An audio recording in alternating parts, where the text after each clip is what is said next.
sa mga uh, buwang ito na magkonsolida kami, mag-unite kami sa oposisyon.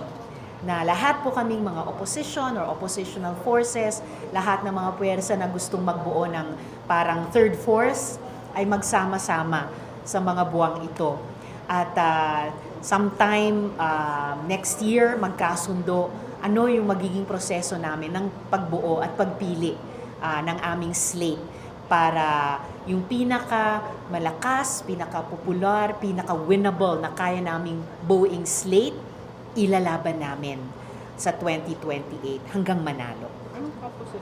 Yung nag-uusap ngayon at iniengganyo ko na mag-unite po lahat ay syempre yung mga kaupod sa mga kakamping at yung iba pang mga puwersa. Maaring hindi namin nakasama nung nakaraan, pero nitong nakaraang 3 taon ay mas maraming nagsasama-sama sa iba't ibang issues of common concern, pati na itong terribleng corruption sa flood control projects. So, kailangan namin magparami at yung mas maraming iyon ay balak namin magkaisa para lumaban at hari nawa manalo sa 2028.